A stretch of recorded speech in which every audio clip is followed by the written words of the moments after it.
এক নাম্বার, আগামীতে নির্বাচন হবে বাংলাদেশে।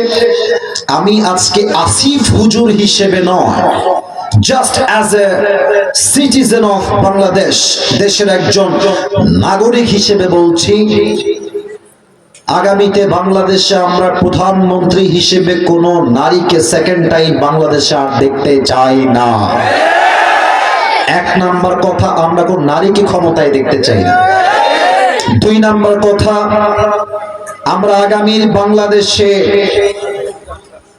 এমন একজন পুরুষকে ক্ষমতায় দেখতে চাই যিনি একই সময়ে বাংলাদেশের প্রধানমন্ত্রী হবেন, যিনি জাতীয় সংসদে দাঁড়িয়ে বাংলাদেশের পক্ষে বক্তব্য রিপ্রেজেন্ট করবেন এবং তার যোগ্যতা, তার কোয়ালিফিকেশন, তার কাবিলিয়ত, তার ইস্তেআদাত, তার যোগ্যতা এতটা হাইলি কোয়ালিফাইড হবে।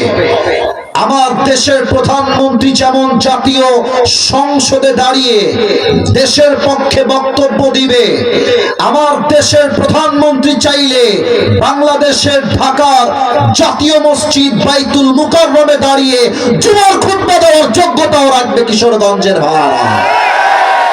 এবার বলেন, দেশের প্রধানমন্ত্রী যদি হয় জাতীয় মসজিদ বাইতুল মুকাররমের খতিব,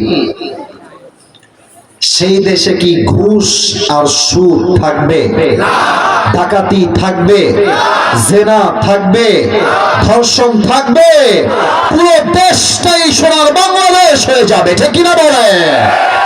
আল্লাহ আগামীর এমন বাংলাদেশ গড়ার তৌফিক আমাদের সবাইকে দান করুক, বলেন সবাই আমিন। আপনারা যারা আজকের মাহফিলে এসেছেন, আপনাদের বউ আছে কার কার? একটু হাত তুলবেন। বউ আছে? বউ আছে কার কার? আচ্ছা, আপনাদের বউ আছে, তাই না? আচ্ছা, আপনারা হাত নামান। এবার যারা খুবই কষ্টে আছো, সিঙ্গেল, তারা একটু হাত তোলে। মাশাআল্লাহ। ইন্না লিল্লাহি ওয়া ইন্না ইলাইহি রাজিউন। আপনাদের কারো বউ নাই? আমি বিশ্বাস করি না। কারো বউ নাই? আল্লাহ তুমি সবাইকে দিনদার নেককার বউ দিয়ে দাও, পড়েন সবাই আমিন।